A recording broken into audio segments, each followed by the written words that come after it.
Bonjour à tous et à toutes et bienvenue au comptoir japonais. Est-ce que vous aimez les doigts? Ça tombe bien, j'en ai en stock. En effet, aujourd'hui on s'attaque à Jujutsu Kaisen.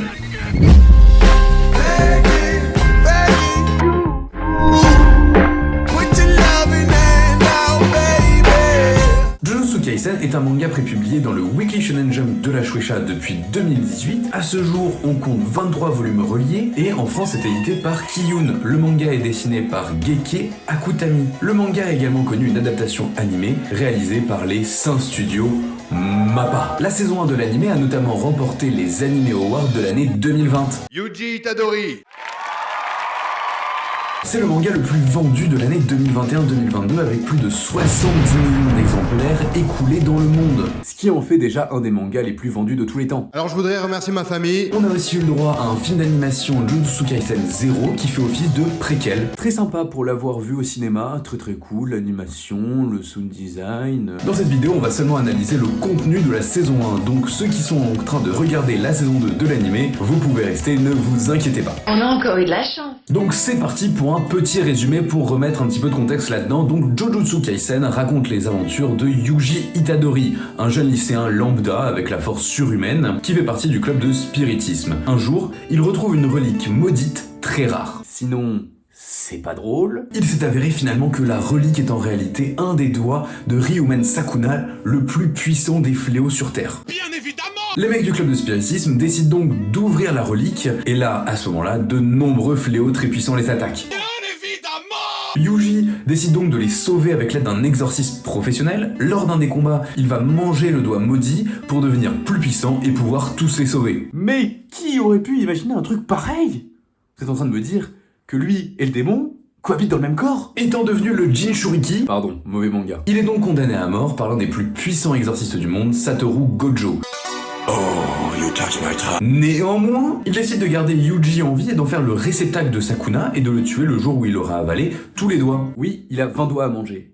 Et non, c'est pas les doigts de pied, c'est juste que le mec il a 4 bras. Laissez-le tranquille un peu, il a assez souffert. En effet, cela est le seul moyen d'éliminer définitivement Sakuna. De là va suivre une aventure où Yuji va apprendre à devenir un exorciste puissant pour sauver l'humanité des fléaux et éviter aux personnes d'avoir une mort indigne. Niveau d'originalité maximal, mon processeur est en surchauffe. Déjà, je pense qu'avec mon petit résumé, vous comprenez que Jujutsu Kaisen s'inscrit dans la lignée des shonen neketsu les plus basiques du genre. Salut à vous, écoutez, Vincent s'est encore lancé dans une énumération qui va durer à peu près 3 jours. Donc voilà, je voulais en profiter pour faire un petit bonjour aux viewers. Voilà, j'espère que ça va pour vous. Deux garçons et une fille, deux écoles rivales qui s'affrontent dans un petit peu long. Et en même temps, des méchants très méchants. Bon allez, c'est bientôt fini. Allez, ciao. Dangerosité. Vous aimez bien quand je fais des listes? Non. Les archétypes mis en œuvre ne sont pas nouveaux. Et d'ailleurs, à certains moments dans ma lecture, j'ai même trouvé que je disais du réchauffé. J'avais même au début du mal à trouver des qualités à ce manga et je le trouvais même surcoté. Mais est-ce que originalité rime avec qualité? Lexicalement, oui. Mais dans les faits, pas toujours. Et malgré ce problème d'originalité flagrant, j'étais toutefois fasciné par ce manga et je voulais comprendre pourquoi, alors j'ai réfléchi. Longtemps. Et je pense avoir mis le doigt sur une réponse. Le doigt de Sukuna.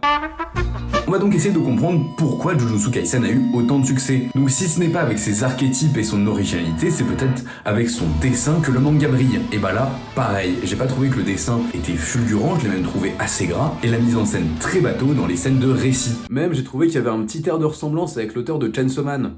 Et on peut pas dire qu'il est connu pour son dessin très fin. Elle est très académique, mais elle s'améliore au fil de l'œuvre, et on peut même avoir quelques fulgurances à certains moments. Mais c'est pas suffisant pour en faire un banger de ce niveau, 70 millions d'exemplaires vendus sur un an. Il faut rendre à César ce qui appartient à César, le manga est effectivement porté par un découpage très lisible et une chorégraphie des combats spectaculaire. 10 points pour Gryffondor. Donc là, il y en a certains qui vont brandir leur étendard et dire Oui, si Jujutsu Kaisen c'est connu, c'est grâce à Mappa. le manga est carré par son animé. Et oui, vous avez raison, Mappa a permis d'introniser Jujutsu Kaisen comme un manga culte, parce qu'ils ont fait un boulot énorme. Cependant, un manga ne peut pas être carré seulement pour son adaptation. Il y a forcément, dans le support papier, quelque chose qui fait sens et qui a apporté son succès. Ça peut être son histoire, ses personnages ou ses thématiques. Surtout quand l'animé retrace aussi bien le scénario du manga de base. Et on va voir ça maintenant. Déjà, les combats, ils sont très intéressants, notamment parce que même si ce sont les personnages principaux qui se battent, qui sont protégés par le pouvoir du scénario, eh bien on ressent le danger pour eux à cause de la différence de niveau que l'auteur met entre eux et les ennemis. En effet, il n'est pas rare qu'ils doivent se battre à 2 contre 1 pour y arriver. Et en plus de ça, ce sont presque des humains normaux. Oui, bon, ok, je sais, ils ont de l'énergie maudite, mais ça va, mon petit frère, il fait la même chose. Comme je l'ai dit précédemment, les combats sont très bien chorégraphiés et on ressent tout l'impact des coups de poing de Yuji lorsqu'il en donne.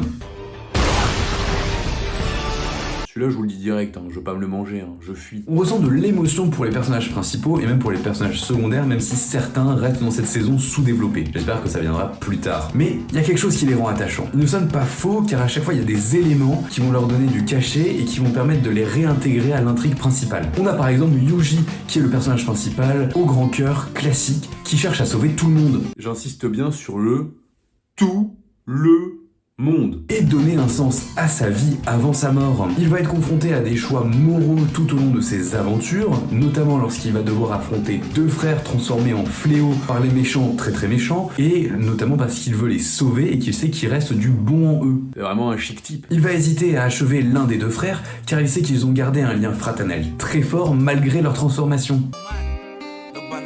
Il se remet aussi beaucoup en question lorsqu'il comprend que certains événements et certaines morts sont arrivés à cause de ses agissements et à cause de son envie de sauver tout le monde. Les événements sont donc racontés avec beaucoup de poésie et pour un manga qui est censé prôner juste de la baston stylée et un peu décérébré, et je trouve que c'est très cool. C'est pas juste avec des combats, avec des types décérébrés. Les mangas, c'est quand même ça. C'est 1, une violence incroyable, et 2, 3 mots de vocabulaire, c'est... Évidemment, je pourrais évoquer aussi le fait qu'une fille de l'école de Tokyo venant d'une très grande famille d'exorcistes, ne maîtrisant pas l'énergie maudite, qui est une énergie nécessaire bien sûr pour devenir exorciste, qui en est bavé par son père, le chef du clan, et qui a dû quitter sa famille. En faisant ça, elle a brisé la promesse de sa petite sœur. Il y a donc un conflit qui est né entre les 2 sœurs. La sœur sans pouvoir veut prouver au reste de sa famille qu'elle est digne d'être chef de clan. La famille fait tout pour l'en empêcher et lui mettre des bâtons dans les roues. Et donc avec cette petite histoire, on comprend que il faut s'accomplir malgré toutes les épreuves qu'on peut rencontrer, des épreuves qui parfois viennent de notre plus proche famille. En plus, on a le personnage de Gojo. Et ceux qui le connaissent, ils savent de quoi je parle. Il est très attirant, c'est l'un des personnages les plus puissants de cet univers et il l'a montré à bien des reprises. En plus de ça, il ressemble au fameux Kakashi Sensei. Ça me rappelle des souvenirs, tiens. Quand j'ai prêté mon DM à quelqu'un et qui m'a dit « T'inquiète, j'ai modifié quelques trucs ». Il a ce côté nonchalant et provocateur, et en même temps, il le vaut bien. Il est si fort et il est tellement intouchable. C'est sûrement la meilleure défense, tout manga confondu. Son pouvoir colle super bien avec sa personnalité, et il y a sûrement des bandeurs de flow qui ne regardent Jujutsu Kaisen seulement pour ce personnage. Et croyez-moi, je les comprends bien. Et croyez-moi, j'en fais partie. J'en ai pas encore beaucoup parlé, mais je pense que les fléaux aussi sont une des raisons du succès de Jujutsu Kaisen. Et vous savez maintenant qu'un bon méchant peut transformer une œuvre. Et moi je sais où sont les fiches. Les fléaux sont les monstres que nos héros affrontent, et ils font sens avec leur univers, leur pouvoir et leur design nous font d'abord nous questionner sur ce qu'ils sont avant de nous dégoûter. Et pour un manga sur l'occultisme, ça a du sens. On cherche à comprendre ce qui est la base dans l'occultisme, et une fois qu'on se prend au jeu, parfois même inconsciemment, eh bien le manga porte une toute autre dimension. En plus de ça, les thématiques qui sont abordées sont intéressantes. La mort, on est tous concernés, et on a chacun notre manière de l'appréhender. Petite piqûre de rappel, mais comme l'a dit Orelsan, on y passera tous. Et c'est cela que questionne le manga. Comment faire pour que ma vie ait du sens à ma mort? Et pour moi, c'est ça qui fait le succès de Jujutsu Kaisen. On voit ça dès le départ, lorsque le grand-père de Yuji décède et lui donne des conseils sur comment réussir sa vie. J'ai presque cru qu'il allait dire qu'un grand pouvoir implique de grandes responsabilités. Mais non. Vous l'aurez donc compris, Jujutsu Kaisen ne brille pas par son scénario, par son originalité, par ses dessins ou ses personnages, mais il a quand même réussi à s'imposer en tant que pilier du manga game. Et à l'heure où Demon Slayer est à son prime, c'est dur de sortir un manga avec les mêmes thèmes. et d'avoir autant de succès. Tout cela a été rendu possible grâce à des thèmes universellement fascinants, des combats très bien chorégraphiés, intenses et riches en émotions, avec des personnages avec des problématiques où il est facile de s'identifier. Ainsi, le manga parle au plus grand nombre. Et je pense que c'est pour ça que le manga a autant de succès. Et on dit merci qui? Merci Jackie Amicia. Et je ne m'en cache pas, j'ai hâte de découvrir la suite de ce manga. Nous en reparlerons une fois que la saison 2 sera terminée, ne vous inquiétez pas. Ensuite, je dirais qu'on voit que le manga n'est pas complet et que pour vraiment être intronisé en tant que manga culte et chef-d'œuvre, il faut qu'il y ait une identité beaucoup plus marquée. Et nous verrons si la saison 2 parvient à la trouver. Si vous avez kiffé Jujutsu Kaisen, je ne peux que vous conseiller les nouvelles de Maupassant ou d'Edgar Allan Poe. Ce sont leurs nouvelles fantastiques qui parlent d'occulte et de phénomènes un petit peu paranormal. Merci beaucoup pour votre visite au comptoir japonais, merci d'avoir regardé la vidéo jusqu'ici. Si elle vous a plu, n'hésitez pas à mettre un petit like et à vous abonner, ça donne de la force et ça coûte rien. Si vous voulez plus de contenu, vous pouvez nous retrouver sur Twitch tous les jeudis à 21h ou alors on se retrouve dimanche prochain une fois que les stocks sont pleins. Et maintenant, j'ai plus qu'un seul mot à vous dire, c'est sayonara.